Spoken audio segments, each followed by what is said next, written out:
नमस्कार दोस्तों, मैं केसी साहू सर आज आप लोगों के लिए दो बहुत ही महत्वपूर्ण प्रश्न लाया हूं। जी हां दोस्तों, ये प्रश्न इतने शानदार है ना कि आप भी जब सुनोगे तो बहुत मजा आएगा और इसका उत्तर आप मुझे कमेंट जरूर कीजिएगा, क्योंकि मैं इसका आंसर आप लोगों से भी चाहूंगा। ध्यान दीजिएगा दोस्तों, ये इंटरव्यू में इस प्रकार के प्रश्न पूछे जाते हैं और इस प्रकार के प्रश्न बहुत शानदार होते हैं। दोस्तों, आप लोग को एक बात और बता दूं, मेरे चैनल में इस प्रकार के बहुत सारे वीडियो अपलोड किए गए हैं जिसके माध्यम से हम इस प्रकार के प्रश्नों को बहुत आसानी से बना सकते हैं। इसके लिए थोड़ा सा दिमाग की आवश्यकता होती है, ठीक है। तो आइए आज के वीडियो को हम प्रारंभ करते हैं। वीडियो प्रारंभ करने से पहले आप लोगों से एक अनुरोध है, यदि चैनल को सब्सक्राइब नहीं किया है ना तो चैनल को सब्सक्राइब करके बेल आइकन को प्रेस कर दीजिएगा, क्योंकि ऐसे ही बेहतरीन वीडियो का नोटिफिकेशन आपको मिलेगा तो आप उन वीडियो का लाभ उठा पाएंगे। तो आइए दोस्तों, आज का वीडियो हम प्रारंभ करते हैं। देखिए, मैंने यहाँ पर कुछ प्रश्न लिख रखे हैं, पूरे प्रश्न को नहीं लिखा हूं क्योंकि लिखूंगा तो जगह भर जाएगा, है ना। तो मैं बताऊंगा प्रश्न को। देखिए, पहला प्रश्न, ऐसी कौन सी संख्या है जिसको यदि हम भाग दें, लेकिन किससे भाग दें, ध्यान से सुनिएगा, जिसको यदि हम 6 से भाग दें, 5 से भाग दें, 4 से भाग दें, 3 से भाग दें और 2 से भाग दें। ठीक है, यहां पर ध्यान से सुनिएगा, इस प्रश्न को हमें भाग देना है। ठीक है, किन किन संख्या से भाग देना है? 6 से, 5 से, 4 से, 3 से और 2 से भाग देना है। तो इस कंडीशन में अलग अलग शेषफल आता है, ध्यान दीजिएगा। यदि हम 6 से भाग दें तो शेषफल आता है 5, 5 से भाग दें तो शेषफल आएगा 4 और 4 से भाग दें तो शेषफल आएगा 3 और 3 से जब भाग देंगे तो शेषफल कितना आएगा? 2 और जब उसी संख्या को हम भाग देंगे किससे? 2 से, तो शेषफल कितना आना चाहिए? 1 आना चाहिए।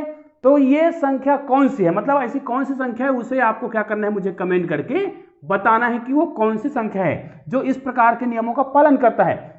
मतलब 6 से भाग देंगे तो 5 शेषफल बचेगा, इसी प्रकार इन संख्याओं से भाग देते जाएंगे तो उनका शेषफल उससे 1 कम आता जाए। ठीक है, तो ये तो हो गया पहला प्रश्न। इस प्रश्न का उत्तर आप लोग मुझे कमेंट करके जरूर बताइएगा। और हाँ, इससे संबंधित एक वीडियो मैंने पहले भी बना रखा है कि जब हम किसी संख्या को 1 से लेकर 12 तक की संख्या से भाग देते हैं तो क्या होता है?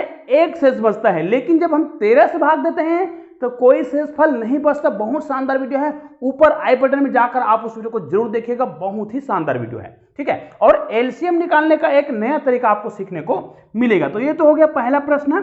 दूसरा प्रश्न मैंने लिखा है, एक कमरे में 3 बल्ब है। ध्यान दीजिएगा दोस्तों, एक कमरा है ना, और कमरे में 3 बल्ब लगे हुए हैं, है ना। बल्ब कहीं भी लगा हो सकता है, कहीं पे भी 3 बल्ब लगे हुए हैं और कमरे के बाहर 3 स्विच हैं, उसमें 3 स्विच लगे हुए हैं। ठीक है, 3 स्विच है और यहां पर अभी दरवाजा बंद है। कहने का मतलब कोई खिड़की नहीं है। कहने का मतलब क्या है?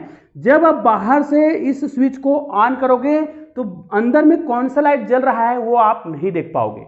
ठीक है, और इसका शर्त क्या है कि आपको बाहर में किसी भी बल्ब को मतलब ऑन करके आप अंदर झांक नहीं सकते। दूसरा बात यह है कि आप कोई एक बटन को तो ऑन कर सकते हो, है ना। तो आपको बटन को ऑन कर सकते हो तो आपको रूम के अंदर जब जाओगे तो रूम से बाहर नहीं निकल सकते और आपको रूम के अंदर जाके बताना है कि इन तीनों बटन में से, तीनों स्विच में से कौन सा स्विच किस बल्ब का है, ये आपको बताना है। ध्यान ये रखना है कि आप रूम के अंदर एक बार घुस गए तो आप बाहर नहीं निकल सकते, आपको अंदर में ही रहना है। अब आपको बताना है कि कौन से बल्ब का स्विच कौन सा है। ठीक है, हाँ, आप अपने सुविधा के लिए इस स्विच में क्रमांक दे सकते हैं 1, 2 और 3, लेकिन यहां पर कहीं पर भी नहीं लिखा है कि कौन सा स्विच जो है कौन से बल्ब का है। आपको बताना है, रूम के अंदर घुसना है और बताना है कि कौन सा जो स्विच है वो कौन से बल्ब का है। हाँ, आप जो है स्विच को ऑन कर सकते हैं, कोई भी एक स्विच को ऑन कर सकते हैं। ठीक है, तो इसके आधार पर आपको बताना है। अब इसका उत्तर कैसे ढूंढेंगे, इसके लिए देखते हैं वीडियो को पूरा। तो दोस्तों, पहले प्रश्न को तो मैं मिटा देता हूं, दूसरा प्रश्न को मिटा देता हूं, पहले प्रश्न पर हम चर्चा पहले करते हैं। तो देखिए, पहला प्रश्न क्या कहा गया है कि ऐसी कौन सी संख्या है जो 6 से, 5 से, 4 से, 3 से, 2 से, है ना, भाग दें तो शेषफल कितना बचता है? उससे 1 कम। तो इसके लिए तो सबसे पहले हमें क्या करना पड़ेगा, ये जो संख्या हमने लिया है, कौन सा संख्या? 6, है ना, फिर 5, फिर 4, फिर 3 और फिर 2। इन संख्याओं का हमें क्या निकालना पड़ेगा?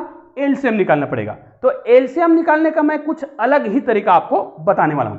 जी हां दोस्तों, जैसे इसका एलसीएम मुझे निकालना है, इन सभी संख्याओं का एलसीएम निकालना है, तो मैं क्या करता हूं, एलसीएम निकालने का एक नया तरीका बताता हूं। इनको हम 2 भागों में तोड़ सकते हैं, 3 गुणित 2। ठीक है। अब जो संख्या इसमें आ जाए उसके आधार पे हम इसका एलसीएम बनाएंगे। जैसे 6 को हमने 3 और 2 लिखा, तो इसमें हमें 5 तो लिखना ही पड़ेगा, ठीक है, क्योंकि 5 का एलसीएम, अगर दो ही चीज का मैं एलसीएम निकालता तो इन दोनों को मैं गुना कर देता, हो जाता। लेकिन मुझे इसमें इस संख्या का भी एलसीएम निकालना है, 6, 5 और 4 का भी निकालना है। तो देखिए 4 का एलसीएम निकालने के लिए हमें क्या करना पड़ेगा, यहां पर देखिए 4 को हम 2 गुणित 2 लिख सकते हैं। तो 4 लाने के लिए मुझे क्या करना पड़ेगा, यहां पर 2 पहले से है, अगर एक बार 2 मैं और लिख दूं, क्योंकि एक बार 2 पहले से है तो 2 दूनी 4 हो गया, मतलब यहां पर 4 न लिख करके मैं केवल 2 लिख दूं। और यहां पर देखिए 3 है, तो 3 को मैं लिखूं कि ना लिखूं, क्यों, क्योंकि यहां पर पहले से 3 आ चुका है, तो इसलिए 3 को लिखने की आवश्यकता नहीं है। उसी प्रकार यहां पर 2 है और ये 2 भी पहले से आ चुका है कहीं पर भी, अर्थात आपको एलसीएम निकालने के लिए इस 3 और 2 को गुना करने की आवश्यकता नहीं है, क्योंकि ये संख्या पहले से ये देखिए आ चुका है, 3 भी आ चुका है, 2 भी आ चुका है, तो हमें इनको गुना करने की आवश्यकता नहीं है। अब इनको जब हम गुना करेंगे तो इनको गुना करते हैं तो जो संख्या आएगा, ध्यान दीजिएगा, 3 दूनी 6, 6 पंचे 30 और 30 दूनी 60, मतलब ये वो विशेष संख्या है जिसके माध्यम से हम अब वो संख्या को निकाल सकते हैं जिसको जब हम भाग देंगे विशेष संख्याओं से, कैसे, 6 से, 5 से, 4 से, 3 से, 2 से, है ना, तो उसका जो शेष फल है वो कितना बचेगा, ध्यान दीजिएगा।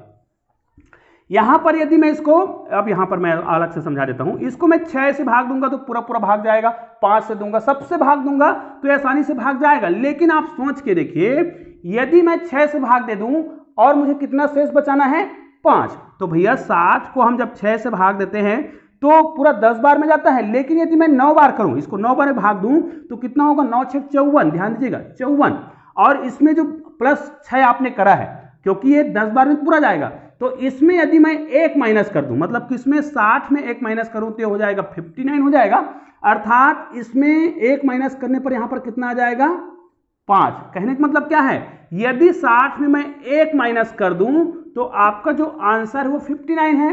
अब ये 59 वो ऐसी संख्या है जिसको हम किससे भाग देंगे, 6 से भाग देंगे, तो शेषफल कितना बचेगा, 5 बचेगा ना, भाग देख सकते हैं, 6 निया 54 और कितना बचा जी, 5 बचा ना, बिल्कुल ये वो आंसर है। अब देखिए इसी को आप क्या कर सकते हैं, 5 से भाग देकर देख सकते हैं। अब 5 से भी भाग देंगे तो भी आपको पता है कि 5, ये 60 को जब आप 5 से भाग दोगे ना, 5 एक कम 5, अब यहां पर देखिए कितना बार जाएगा, 5 दूनी तो 12 पंचे 60 तो होता है, लेकिन आपको क्या करना है, शेष कितना बच जाए, 4 बच जाए। तो इसी में आपने 1 माइनस किया है तो ये कितना आया था, 59। अब आपको पता है कि 5 से जब हम गुना करते हैं तो मतलब 11 पंचे 55 होता है, लेकिन आपने इसमें 1 माइनस करा है ना, 60 में 1 माइनस करा है तो कितना आया, 59। इसको आप भाग दोगे 5 से भाग दोगे तो 5 एक कम 5 और 5 एक कम 5, शेषफल कितना बचा, 4। निश्चित रूप से इसको जब आप किससे भाग दोगे, 4 से भाग दोगे, तो 4 से भाग दे के देख लेते हैं इसको, ये हो जाएगा, चलो इसको हम 4 से भाग देते हैं इसको, तो ये हो जाएगा 4 एक कम 4, ठीक है। फिर इसको भाग देंगे, कितना बच गया है, 1 बच गया, ये कितना हो गया 19, तो 4 चौक 16, कितना बचा, तो यहां पर शेषफल बच गया 3। निश्चित रूप से आपने देखा कि ये बिल्कुल सही आंसर जा रहा है। अब यदि इसको हम क्या करें, 59 को ही किससे भाग दे दें, 3 से भाग दे के देखते हैं, 3 एक कम 3, यहां पर भी 3 एक कम 3 जाएगा, कितना बच गया, 2 बच गया, 29 हो गया, तो कितने बार जाएगा, 3 निया 27, कितना बच गया, 28 और 29, मतलब यहां पर भी आपने देखा कि कितना बच गया, शेषफल जो है 2 बच गया। अब आप इसको किससे भाग देंगे, 2 से भाग देके आप देख सकते हैं 59 को आप जब 2 से भाग देंगे ना तो 1 शेष बचना चाहिए, 2 दूनी 4, कितना बचा 1, और 2 निया 18, कितना बचा, 1 शेष बचा ना। तो ये हो गया आपका पहले प्रश्न का उत्तर, जो बहुत ही महत्वपूर्ण है। इस प्रकार के प्रश्न अक्सर पूछे जाते हैं। अब हम दूसरे प्रश्न पर चर्चा करते हैं। हमारा दूसरा प्रश्न क्या था कि एक रूम है, ध्यान दीजिएगा, यहां पर मैं आपको बहुत ही आसानी से आपको चित्र बना के समझा देता हूं। ये देखिए, मान ले जाए ये वो रूम है। अब यहां पर हम 3 बल्ब लगा देते हैं, एक बल्ब ये है, एक बल्ब ये है और एक बल्ब ये है, 3 बल्ब हमने लगा दिया, ठीक है, ऐसा बल्ब लगा हुआ है। अब यहां पर मान लिया हम स्विच को यहां लगाते हैं, क्योंकि उस व्यक्ति को दिखता नहीं है, है ना, नहीं दिखता है कि वो बाहर से कौन सा स्विच को ऑन करने पर कौन सा बल्ब जल रहा है, ठीक है। तो ये हमने 3 स्विच बना दिए, ये पहले नंबर का है, ये दूसरे नंबर का है और ये तीसरे नंबर का है। इस रूम में जाके उनको बताना है ना, रूम में घुसने के बाद बाहर नहीं निकलना है। तो वो क्या करेगा, कोई भी एक स्विच को, पहले स्विच को उसने क्या किया, 2 मिनट या 3 मिनट के लिए ऑन कर दिया और अंदर नहीं गया। भाई देखिए अंदर नहीं जा रहा है, यहीं पे है। तो उसने पहले स्विच को ऑन किया, 2-3 मिनट या 5 मिनट के लिए ऑन कर दिया। ऐसा करने से कोई भी एक बल्ब जलेगा। मान लीजिए ये वाला बल्ब जल रहा है, ये वाला बल्ब जलेगा तो निश्चित रूप से बल्ब क्या हो जाएगा, ये गर्म हो जाएगा। ठीक है, अब क्या किया इसने, इस स्विच को बंद कर दिया। मतलब ये जो बल्ब जल रहा है स्विच नंबर 1 से जला है, लेकिन जलने के बाद ये क्या हो गया, बुझ गया है। ठीक है, अब ये नहीं जल रहा है लेकिन गर्म है। अब उस व्यक्ति ने क्या किया, दूसरे वाले स्विच को ऑन किया। इस दूसरे स्विच को जब ऑन किया, कोई भी स्विच है ना, दूसरे स्विच को या कोई भी को ऑन कर सकते हैं, तीसरे को भी कर सकता है, हम दूसरे को कर रहे हैं। जब उसने दूसरे स्विच को ऑन किया तो इन दोनों में से कोई एक बल्ब जलेगा। ठीक है, तो मान लीजिए हम इस बल्ब को जला मान सकते हैं, ये वाला बल्ब जो क्या हो रहा है, जल रहा है। जब ये व्यक्ति जो है दरवाजा खोल के अंदर घुसेगा, क्योंकि अंदर घुसने के बाद तो बाहर निकलना नहीं है, अन्यथा वो चालू करके अंदर घुसेगा फिर बाहर आएगा, ऐसा करके तो कोई भी बता सकता है।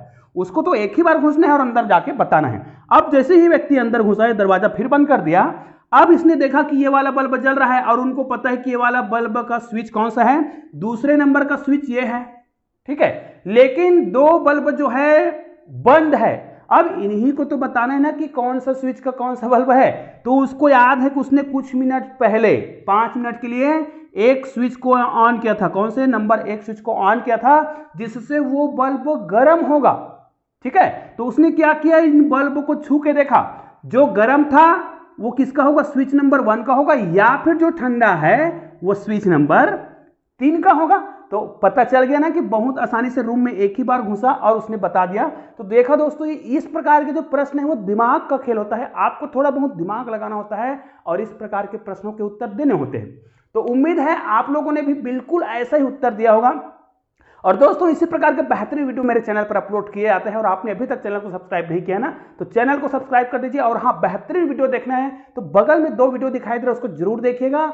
और चैनल को सब्सक्राइब नहीं किया तो नीचे आपको एक लोगो दिखाई दे रहा है, उस लोगो को क्लिक कीजिएगा और चैनल को सब्सक्राइब कीजिएगा। तो दोस्तों मिलते हैं ऐसे ही बेहतरीन वीडियो के साथ, तब तक के लिए जय हिंद, जय भारत।